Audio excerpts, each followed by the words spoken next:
home. So he get off the bus, he opened the door in the house, he had full reign of the house. And we're still little, but he's like old enough to, go ahead and make himself a grilled cheese if he wants something, anything, just till his parents get home. And one day he comes home and his parents had a get together the night before, and he sees laid out just a little bit left of some wine. And he's like, oh wow, I know that this is grown-up juice, but I want to try it because I'm not supposed to have it, because I know I'm not supposed to have it, right? And so picks it up and he's weighing the options in his head. He's like, I could try it, but what if I get caught? I'd be in so much trouble. Oh, but I really want it. Maybe nobody will know. And he's going over and over it in his head to the point where he decides, I'm gonna just have a little sip. And he's bringing it to his lips, and then he ends up slipping it out of his hand, drops it, stains the carpet, right? So now he's freaking out because it's like, oh no, they'll know there wasn't a stain there when they left. This is all on me. And he did what a lot of kids would do in that scenario. He made it worse.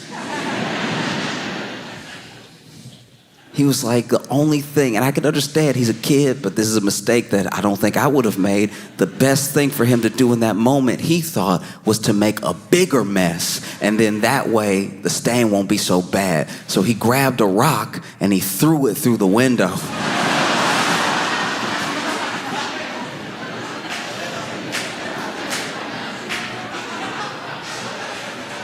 Which was a huge mistake because he went outside to get the rock and then threw it from inside outside.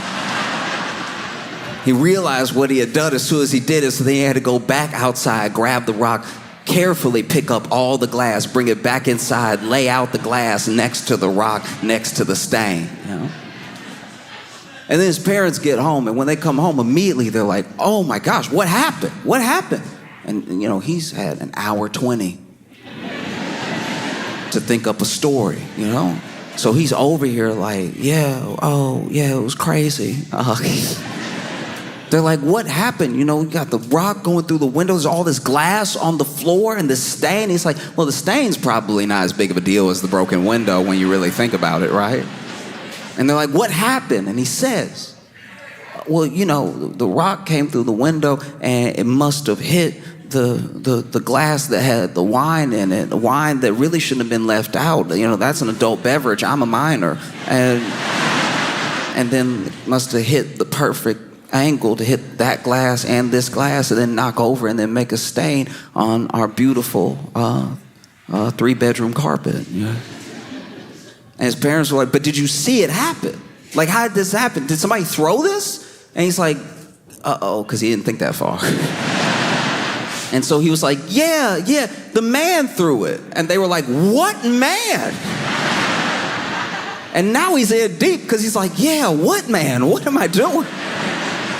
And so he's like, yeah, there was a man that, threw the rock through the window and everything. And you saw him? Yeah, I saw him. He threw it and he ran and everything. And he thought maybe that would be the end of it.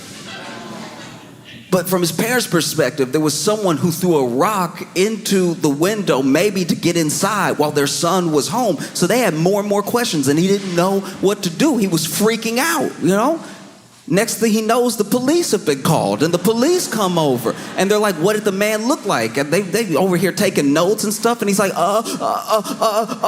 he doesn't know what to say next because he didn't think this far. And that's how I feel like Trump must feel about Epstein, because it goes so deep. It's like he didn't think this far in the lies.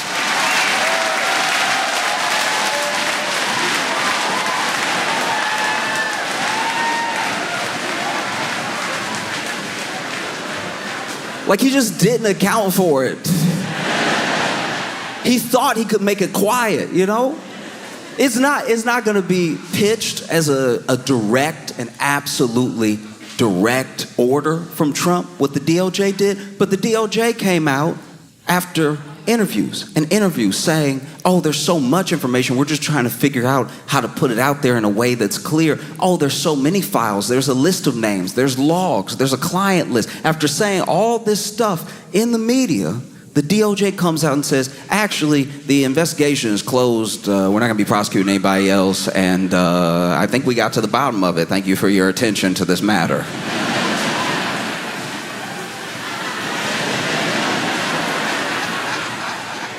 That's not going to stand at all. That's not going to stand with anybody, because you got to remember who Trump garnered with this belief that he released the Epstein files. He's got MAGA, sure, but he also has Q. Nobody talks about Q anymore, but they're still around.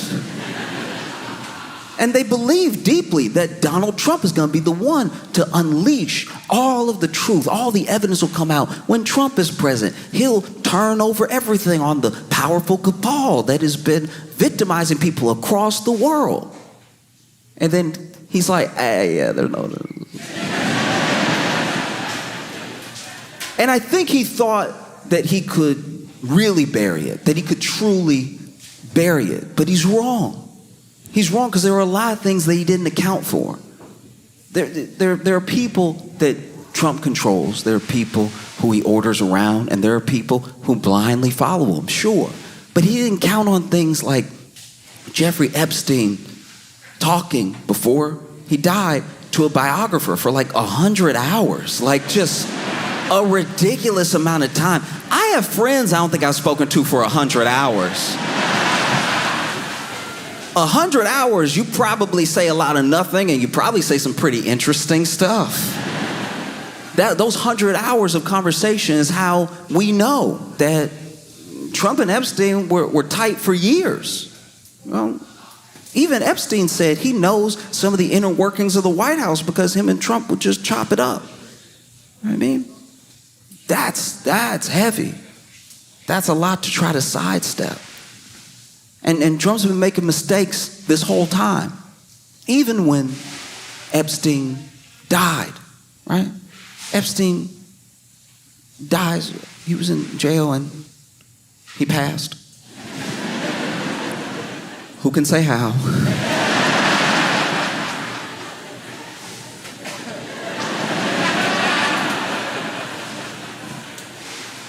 And, Ghislaine Maxwell gets, charged, has a whole trial, gets convicted, sentenced to 20 years in prison. And apparently what we're hearing now is that at the time, Trump floated pardoning her. And the people that heard that almost couldn't believe it. Why would he pardon her? That's crazy. And it's like, actually, it's not that crazy when you see the picture of all them hanging out, like, in the 90s, and they met in the 80s, and they used to fly around together. Like, that's his buddy. And he even said himself, these are his words out of his mouth, when asked about Ghislaine Maxwell during the trial, he said, I wish her well. Somebody that's on trial for trafficking. Somebody with ties to you. I wish her well. And then people were like, why would you wish her well? And then they brought it up again, and Trump was like, I wish lots of people well. And we were like, no, you don't.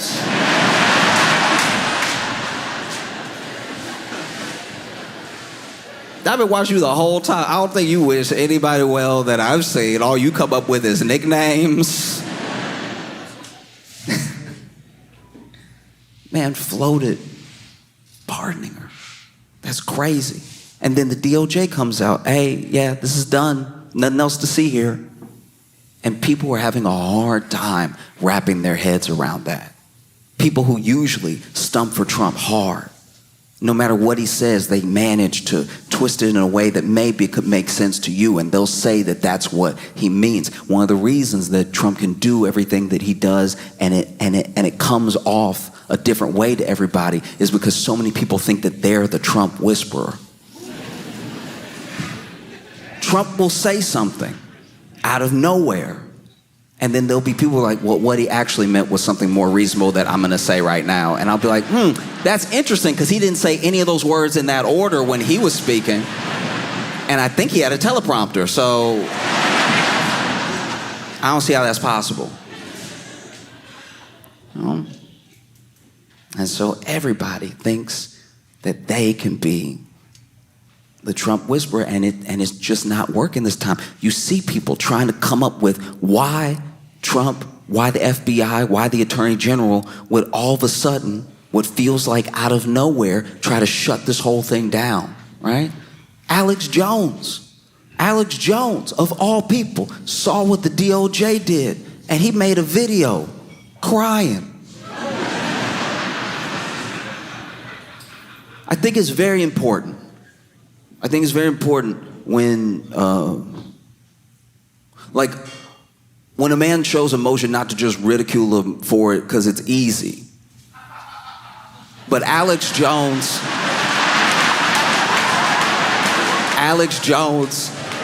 cries weird. Alex Jones cry weirder than anybody I've ever seen in my life. I don't wish anything good for Alex Jones, but to see him cry felt like something happened to me too.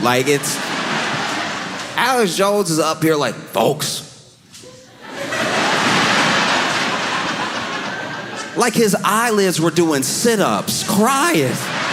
I'm sick to my stomach, and I just can't believe this thing is happening. Wipe your face, dog.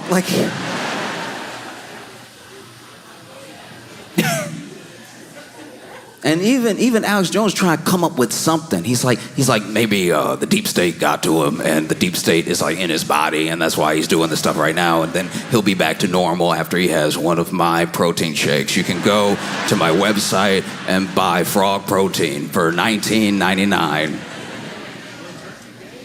No, it was crazy.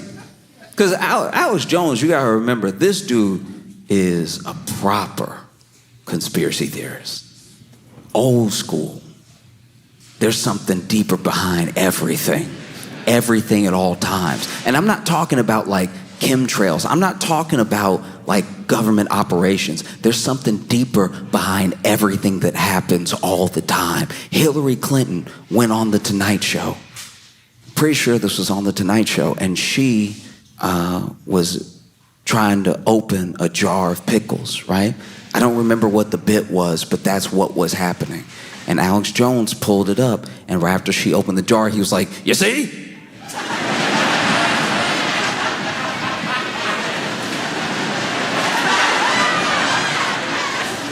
Do you see what happened right there? Hillary Clinton didn't open that jar. Now, in the video, she has opened the jar. Hillary Clinton didn't open that jar. That jar was pre-opened. All right? You can tell because there was no pop. There's supposed to be a pop. There was no. I brought the same jar. I'm going to open for him right now. And this man spends a while trying to open the jar. He spends an uncomfortable amount of time trying to open the jar. I think at one point he even had a rag too. You know, those kitchen tricks you use? He over here, sometimes you tap the top of it, you and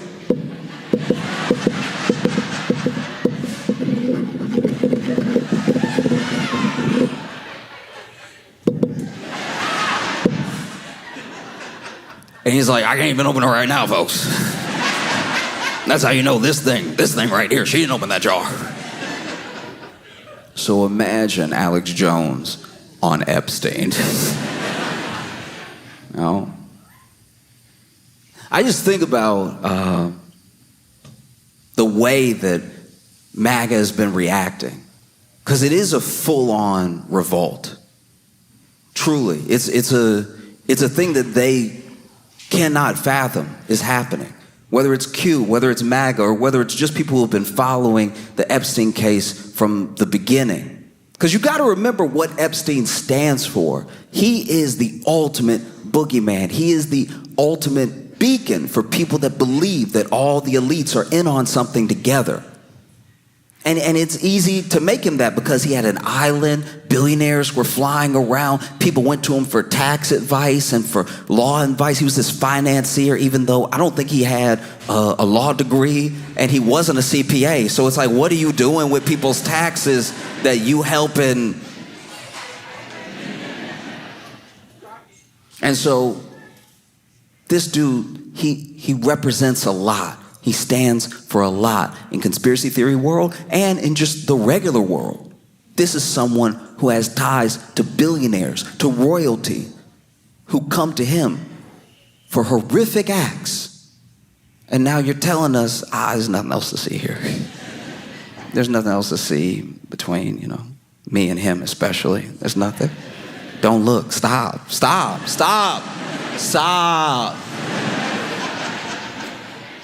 And so then Trump, for his part, is watching this whole thing go down, and he's watching people argue about it in front of him, people who are, in his administration and on his side, argue about the best way to handle it, going back and forth.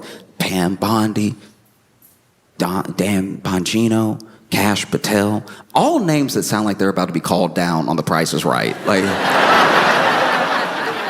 all three of them are constantly going at it, because then, Bongino is upset with Pam because he thinks that Pam overpromised and underdelivered and everything. Why would you even say that this stuff was coming unless you had a plan? You were just talking in front of the camera. And then Pam is going back at him, and Trump's watching this whole thing. And then in a press conference, they even asked him, they actually asked Pam Bondi a question about the tapes and the DOJ's memo and everything. And Pam Bondi was ready to answer. She was about to speak, and Trump interrupted her. He's like, hey, look, are we still talking about this guy?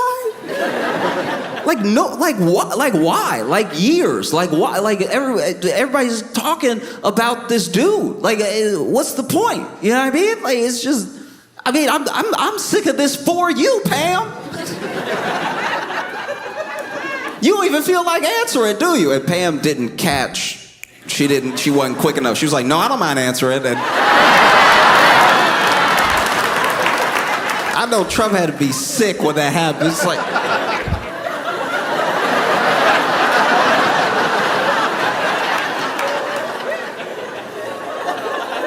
no, go ahead and answer then. And, Pam Bondi talked about how they had released a lot of stuff, because there's a difference between releasing evidence around a case or releasing vital information or declassifying things and then releasing stuff, right? So they released a bunch of stuff to look like they were releasing something. Like, they released the videotape of the night that Epstein got up out of here.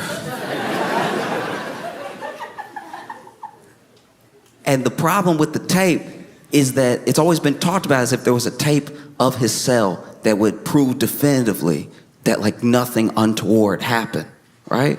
But the tape isn't of, like, Jeffrey Epstein's cell with him sitting there and everything. It's of, like, a hallway. And you're giving a tape to conspiracy theorists. They're gonna do some extra looking. There's like 10 hours of tape. But there is 61 seconds missing. I don't know how long it takes to kill somebody. But if there's 61 seconds missing, I'm assuming that it takes 50 seconds and gives you 11 seconds to get down the hall. And I'm not even saying that's what happened, by the way. I'm just saying 61 seconds, that's weird. And they asked Pam Bondi about it, and Pam Bondi is like, look, it's a very old system from the 90s where the tape resets at midnight, so it takes a second to, like, reset, and that's why 61 seconds are missing. And I had a lot of questions. I had a ton of questions. My first question didn't even concern Epstein. My first question was, why are you telling everybody that? Because that is very valuable information if you're a prisoner in that.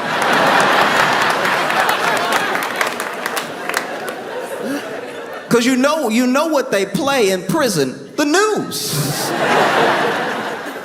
You probably sit there in Gen Pop like, wait, it what? Every day?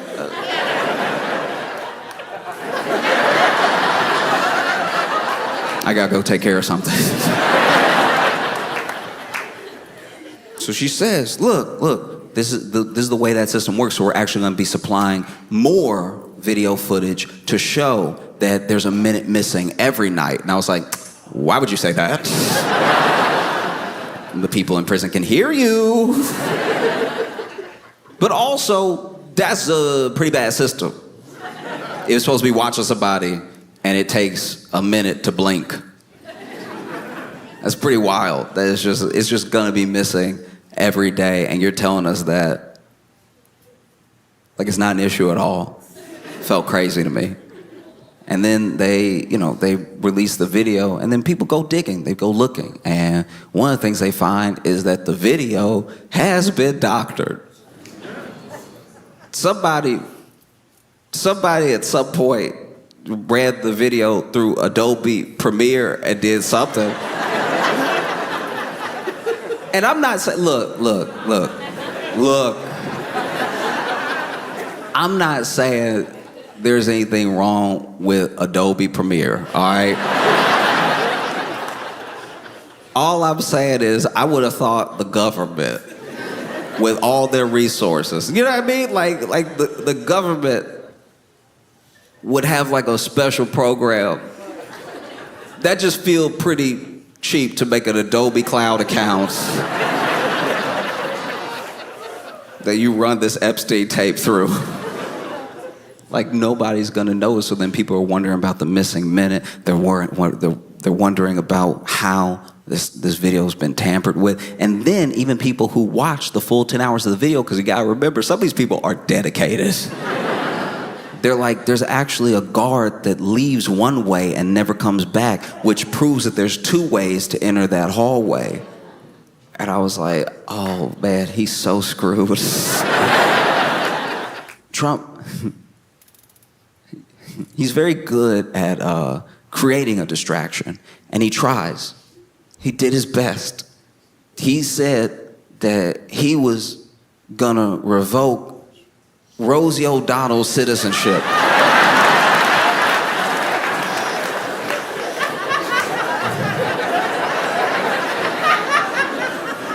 On any other day in American history, that would be a headline. Any other day, that'd be wild. And look, Rosie O'Donnell and Donald Trump have what I think is now like a 20-year feud going on, which is absolutely insane. The President of the United States has the ultimate and deepest beef. His arch nemesis is the actress from Harriet the Spy. That is mind-boggling. The leader of the free world is ready to have it out at any given moment with the voice actress from the main gorilla in the Disney movie Tarzan. The man with his fingers on the button for the nukes has a deep hatred in his heart, decades long, for Nickelodeon Kids' Choice Award winner Rosie O'Donnell.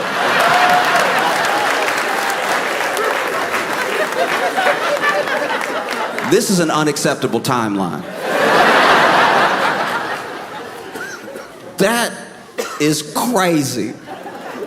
I don't even know what Rosie O'Donnell did that day. Like, I don't know what even brought it up. But he says, I'm thinking about revoking Rosie O'Donnell's citizenship. If Ireland wants to keep her, they could have her. And any other day, this would be the story. He knows that.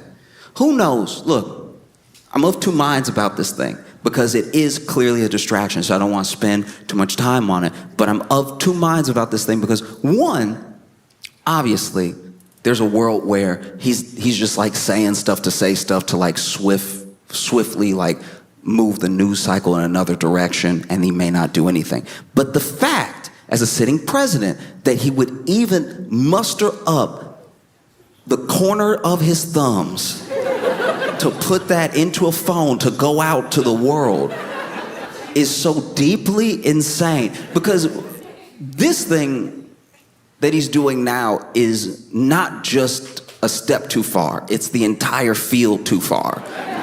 Rosie O'Donnell is an American citizen, a citizen. And so if he can do that, then truly, 100% without a doubt now, nobody is safe. What started this whole like immigration fear-mongering, you gotta remember, because you have to understand, as a platform, people have been running on it as long as there have been, green cards and immigration programs. Oh, is it a little too much? Oh, we don't like what it's doing to the landscape of our neighborhood and everything. And people have won votes on it. That's nothing new. But what's turned is the way that people are openly nasty and disgusting about it. There's always been racism in it. It's mainly what it is, Because if you really cared about people coming over the right way, the legal way, then you would make the right way and the legal way clear, and you wouldn't kidnap people at their green card interviews, and you wouldn't have like mass people picking people up after baseball practice, okay? If that's what you cared about. And you also, you've structured this thing to make these people seem like monsters. That's been the plan this entire time, because if somebody is a monster, it is part of the human condition and a flaw that we have. As long as we see somebody as a monster, whether they are or not, we don't really care what happens to them. It's why they can make conditions in prison so bad, because the assumption is, well, everybody that's there deserves to be there, so screw them, right? If they don't have clean water, or if they can't shower, or if their food's contaminated, good. Because they did something bad to earn that place, right? And it helps you strip the basic humanity of looking at another person, whether they've made a mistake or not, or looking at another person, whether from a different country or not. And if you get really good at stripping that humanity away, you can do whatever you want, and then you start to be able to do whatever you want to anybody that you want. And that's what's been creeping up this entire time. What started as like, guys, they're eating the dogs. Remember, they're eating the dogs, they're eating the cats. Nobody's pets are safe. It was getting so dumb. It was past like, these are criminals and they're killing us and they're coming over here to do terrible things. And then it started to morph a little bit more. Okay, look, I know that they're going through the proper channels and everything, but they have a misdemeanor in another country. Do we really want somebody like that to become a citizen? Maybe we should deport them now. No, I understand that they have their green card, but they also, I don't know, they have this weird past I don't like, or they wrote an op-ed I didn't like, or they said a thing that I didn't like. So do we really want someone like that in our country? I know that they are a fully naturalized citizen, but the way that they became a citizen is a little bit under suspect, because I said so just now. So maybe we'll deport them. And now we're all the way to the point that American citizens that I do not like can be gone. And so you see, when you let somebody's humanity get stripped away over and over and over again, and it's in the back of your head, and you even go with the lie. They probably did something, or maybe they shouldn't have done that thing, or maybe they have a good reason. When you do that enough and it finally comes for you, don't be surprised. Because the thing with the Rosie O'Donnell, it's like there's a part of it that I think is nothing. I'm not saying that thing is absolutely going to happen. I'm just also saying that the fact that he even fixed his fingers to put it out is a problem. And normally, on any other day, it would have been such a problem that it's what everyone on the news would have been talking about. But this was a different day. This was a day where Dan Bongino is so upset he doesn't even report in to work. He's tired of arguing with Pam Bondi. He might resign. Other people are talking about resigning. This Epstein thing isn't going away. And so then Donald Trump did what he does best, what he does in a crisis, and what he does when it counts. He made it worse. Like a kid throwing a rock through his own window. He makes it so much worse. And now Trump is dealing with that fallout. There are people calling for Pam Bondi to resign. There are people that are asking Trump extra questions. And then Trump crashes out spectacularly while y'all were probably parking. And so I'm gonna do this real quick. I don't like to use my phone or bring my phone out often, but I have to read you what Trump posted. And admittedly, look, I'm gonna read every word that he posted, all right? But I will be doing it the way that I read it in my head. This is insane. What's going on, my boys? Boys in quotations. Oh no, what's going on with my boys? Boys in quotations. And in some cases, gals? Also in quotations. Are you asking us a question about what's going on with them, or are you confused about the gals specifically? They're all going after Attorney General Pam Bondi, who is doing a fantastic job, all caps. We're on one team, MAGA, and I don't like what's happening. We have a perfect, all caps, administration, the talk of the world, all caps, and selfish people, in quotes, are trying to hurt it, all over a guy who never dies. What?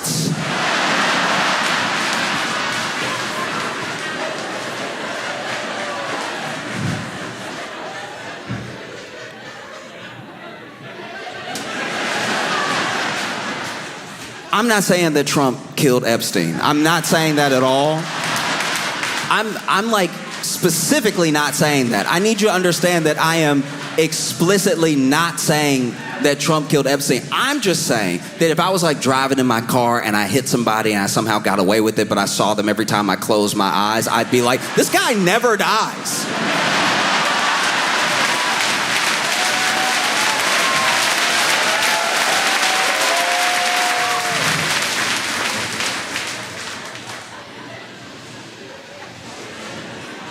All over a guy who never dies, Jeffrey Epstein. For years, it's Epstein over and over again. This is a man who hasn't slept. For years, it's Epstein over and over again. Why are we giving publicity to files written by Obama?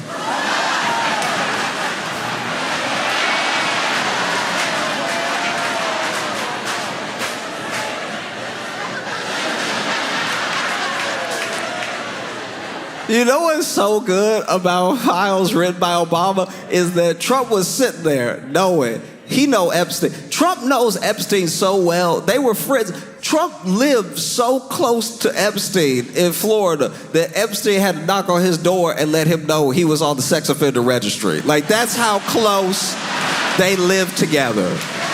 He knocked on the door, was like, hi, the court has ordered me to notify you that I'm in the area. I have been convicted of a few crimes, and I left my suit jacket over here last night, so. That's crazy. By Obama, and it's a list. It's why are we giving publicity to files? You know what it also is? This man was sitting here knowing that he knows Epstein. He's sitting here knowing that this looks very bad. And he did the DOJ thing, even though it's not directly tied to him, even though the president isn't allowed to interfere. He clearly did the DOJ thing where he told them to shut it down. And now people are rebelling against him. And he's sitting there like, how can I make it DEI?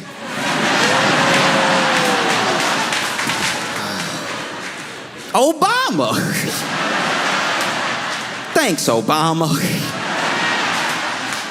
Why are we giving publicity to files written by Obama, crooked Hillary, Comey, Brennan, and the losers and criminals of the Biden administration?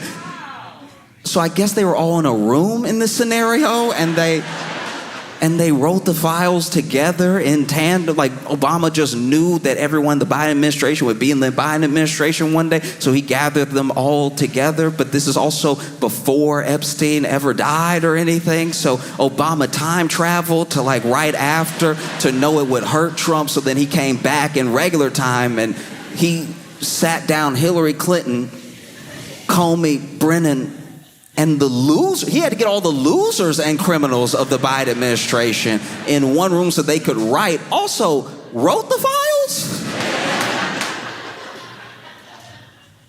Isn't it a bunch of documents? And the losers and criminals of the Biden administration, I do like that he said there are criminals in the Biden administration, but there are some people who aren't criminals. They're just losers. But I want to make sure I address them too. You're not safe. You're not safe just because you're not a criminal if you're a loser as well, all right? In fact, you're a loser because you're not a criminal, all right?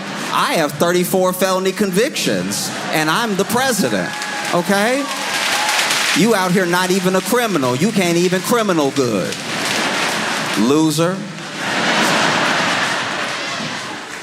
and the losers and criminals of the Biden administration who conned the world with Russia, Russia, Russia hoax, 51 intelligence agents, intelligence is in quotes, the laptop from hell. I don't know what that means. I don't know. I really don't know what that is. I don't know if that's like Hunter Biden's laptop or a laptop with Hillary's emails on it, or if he just had a bad experience with an HP laptop. But like, that is also in all caps. The laptop from hell and more, question mark. They created the Epstein files just like they created the fake, all caps, Hillary Clinton, Christopher Steele dossier that they used on me. And now my so-called friends, this man hurt because my so-called friends, as a world leader, my so-called friends is the most Regina George Mean Girls line I've ever heard in my entire life. My so-called friends is wild. Foreign diplomats, world leaders had a dinner that Trump was at, and they made fun. This isn't first term. They made fun of him at the dinner. He could probably hear him in the background. They were laughing. It was like Boris Johnson and Justin Trudeau and other people, and they were over here doing him. They were over here, like just making fun of him hard, cracking up, talking about how he doesn't know how to spell, everything. They were getting him good. They were roasting him. And then this man comes back to the U.S. and I'm pretty sure it was Fox News that played the tape that somebody got of them making fun of him, not with a bunch of audio, and his head was down a little bit. You could tell his feelings were hurt, for real. And he was looking down and everything. And he just said, yeah, I didn't know that, like, they were, like fake like that or anything. Even in that moment, he didn't say my so-called friends. My so-called friends is insane. And now my so-called friends are playing right into their hands. Why didn't these radical left lunatics release the Epstein files? If there was anything in there that could have hurt the MAGA movement, why didn't they use it? And this is good. This is clever. He's doing what he does. This is the Republican talking point that's going to go around. Look for it over and over and over again. Well, why didn't Biden release the Epstein files? If there was anything in there that could hurt Trump, that could derail MAGA, why didn't he release it? All right, that's the most I know you are, but what am I logic I've ever heard in my life? Because you're the president now, so you could release them. I know that Biden didn't release them, but you could release them. You could. You could release them if you wanted. You could, like you could, like I dare you. I was just saying, like I dare you. I bet you won't. I bet you're too scared. I bet you won't. But you could. I know Biden did, but you're the president now, and I thought you were a better president, so you could do anything that Biden didn't do. You said that. You were like, there's a bunch of things Biden can't do that I can do, that only I can do, and one of those things is release the Epstein files. Like, I bet you won't do it, though, because you're scared. No, it's just funny, man. This man, he's going through it. Why didn't they use it? They haven't even given up on the John F. Kennedy or the MLK Jr. files, which is a terrible idea to bring up different conspiracy-laden things while you talk about there not being a conspiracy. That's crazy. That's a terrible move. This man is derailing. No matter how much success we have had securing the border, deporting criminals, fixing the economy, energy dominance, a safer world where Iran will not have nuclear weapons, it's never enough for some people. This man is spiraling. It's never enough for some people is not what a president says. It's never enough for some people is not how you speak as a president. That's how you speak as a dad who just finished a 16-hour shift and somebody tells you to take out the trash. It's never enough for you people. Every day, I've been awake for 24 hours. It's my birthday. Yeah, thanks for the time. It's never enough for some people. We are about to achieve more in 6 months than any other administration has achieved in over 100 years. And that's true. That's true. We're all going to die. And we have so much more to do. We are saving our country and making America great again, all caps, which will continue to be our complete priority, all caps. The left is imploding. Kash Patel and the FBI must be focused on investigating voter fraud, political corruption, Act Blue, the rigged and stolen election of 2020, and arresting thugs and criminals instead of spending month after month looking at nothing but the same old radical left-inspired documents on Jeffrey Epstein. Let Pam Bondi do her job, all caps. She's great, all caps. The 2020 election was rigged and stolen, and they tried to do the same thing in 2024. That's what she's looking into as AG, and much more. 1 year ago, our country was dead, all caps. Now it's the hottest, all caps, country anywhere in the world. Let's keep it that way and not waste time and energy on Jeffrey Epstein, somebody that nobody cares about.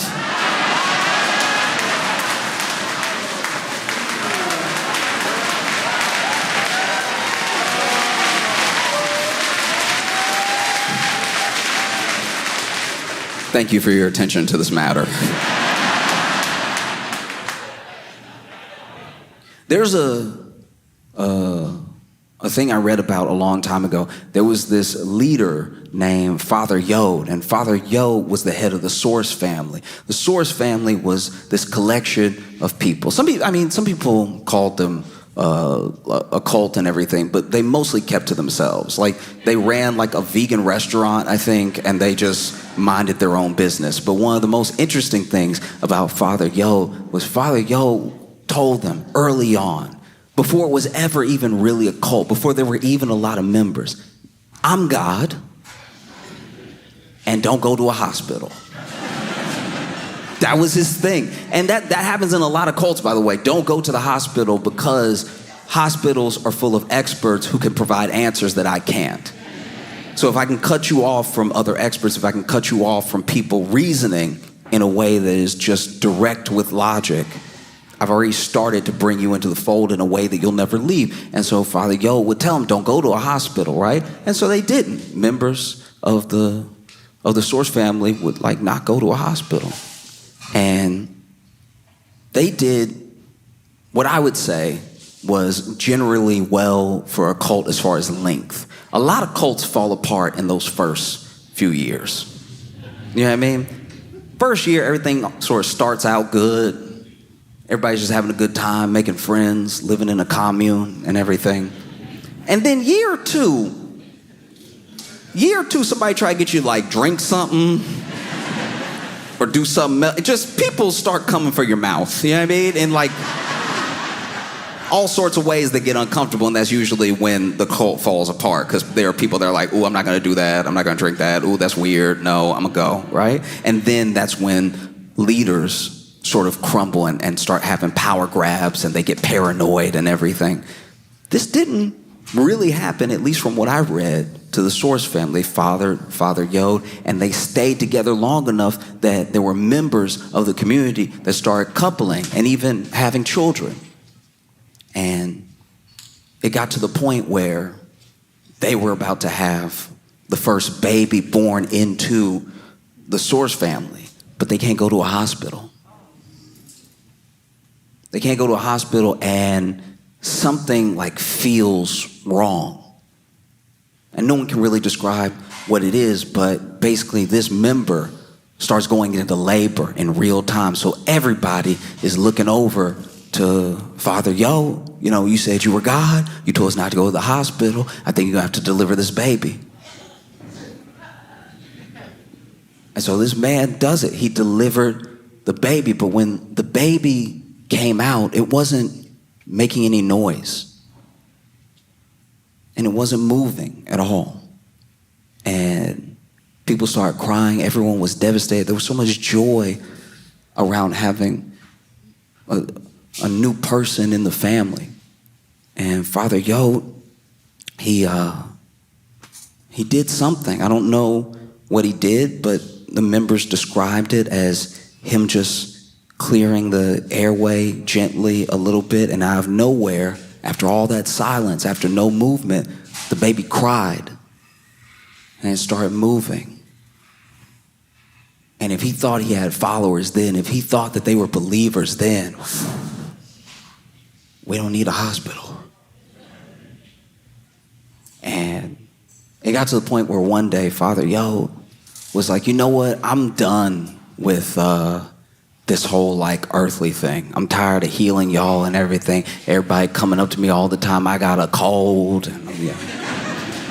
Because that's what he would do. People would like have a cold and then he'd be like, blah, blah, blah, blah, and then they would still have a cold and they just get over it in 2 weeks because it was a cold, right? But then when they finally got over the cold, he'd walk by and be like, did it? And it's like, all right, well.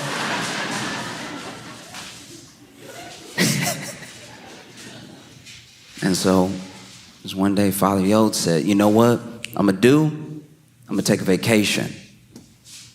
Get away from y'all for a little bit. I'll come back, but I'm going to take a vacation. I'm going to take it in heaven. And so he got on a 1,300-foot cliff with a glider. Because I guess he thought he was going to glide up enough to just like get to heaven's front door or something. Like this man is truly like lost to the sauce, right? He'd been leading the cult too long. He believed him now. I wish I had half the confidence. Because that's so crazy to think you're just going to fly up to heaven and stay up there, but you also need a glider. Do you know what I mean? Like, at least people on ecstasy think they gonna just fly immediately, you know? This dude gets on the glider, takes off, and never did this before in his life. Wasn't trained or anything. And so he jumps off the cliff in the glider, and he goes perfectly down. He goes straight down. This man, bow, right? And so the followers like, oh, he went the wrong way. And then they come down the cliff and everything, and they come to get him. He laid out. I can't even do it. He laid out. He laid out like, but not like busted up. He's not dead. He's laid out like this. And didn't have any, to what I read at least, he didn't have any significant, any substantial like bruising or markups on his body. Another miracle, you would think. Turns out everything stayed intact, but his guts were all upside down. Like this man stayed perfectly in his body, but his lungs were in his feet. Like he and so they run up on him, and he over here laid out like, I can't even do it right. Like he laid out like, when they find him, glider crash, he laid out like this. And they run up there like, Father, Father. And he's like, get me to a hospital. Get me to a hospital now. And the followers are like, what? And he's like, yeah, the one on 32 Roscoe, please. Hurry up and get me to a hospital. And there's different accounts of this. I'm sure that there's followers that say he never asked for a hospital. I'm sure there's followers that say he asked for a hospital immediately. But this dude is like, get me to a hospital. And then the followers are like, what? Why though? Like, you said never go to a hospital. You said that that's not real science in there. You said that you get sicker if you go to a hospital. We can't take you to a hospital. And he said, get me to a hospital. I'm serious. Oh, I feel something upside down. You know what it probably sounded like? I mean, I'm not there. We don't have the footage or anything. But I imagine if you fall 1,300 feet down, you probably sound like that grape lady. Remember that grape lady that was crushing the grapes? Then she fell, and then she went, arr, arr, arr, arr, arr, arr. Off camera, we didn't see her.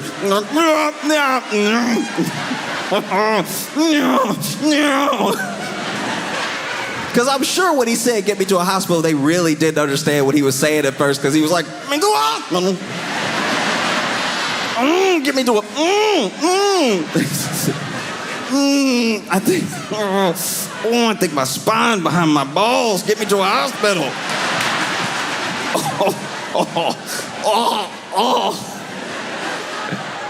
But then my man looked intact.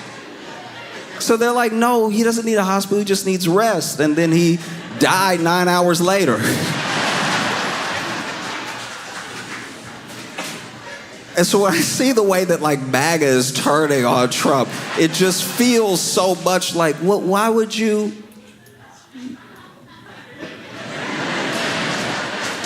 Wait. Why would he lie?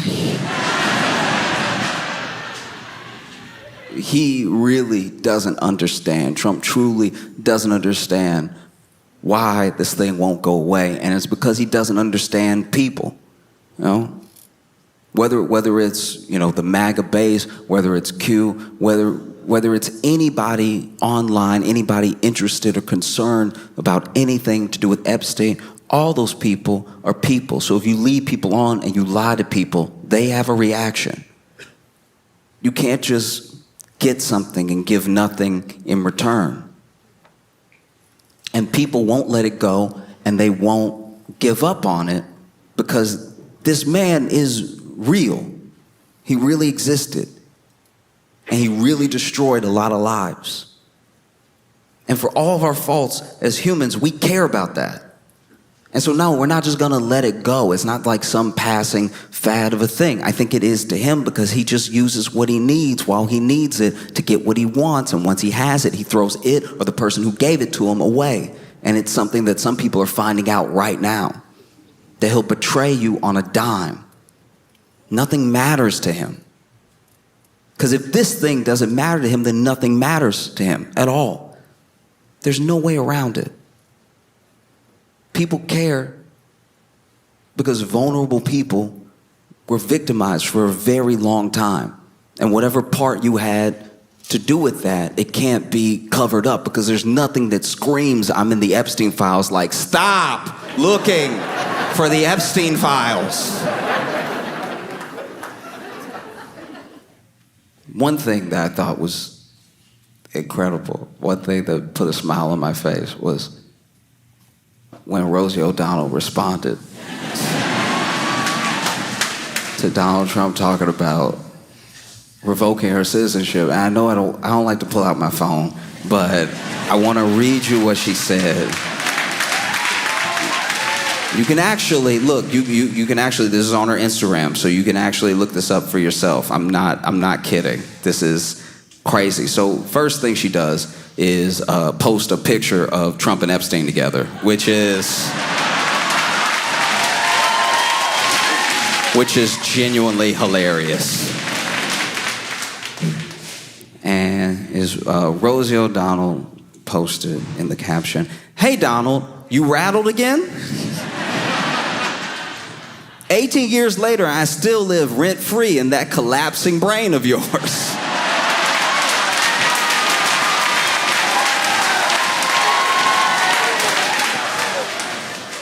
I'm gonna be honest with you right now. I watch the news all the time. I watch people try to defend Trump. I watch people attack Trump, and I'm chronically online. So I watch people insult Trump all day long, and I have never come across collapsing brains. Collapsing brain would actually explain everything. It would explain the made-up words. It would explain the spelling. You call me a threat to humanity, but I'm everything you fear: a loud woman, a queer woman, a mother who tells the truth, an American who got out of the country before you set it ablaze. You built walls, I built a life. I'm an autistic kid in a country where decency still exists. You crave loyalty, I teach my children to question power. You sell fear on golf courses, I make art about surviving trauma. You lie, you steal, you degrade. I nurture, I create, I persist. You are everything that is wrong with America, and I am everything you hate about what's still right with it. You want to revoke my citizenship, go ahead and try. King Joffrey with a tangerine spray tan.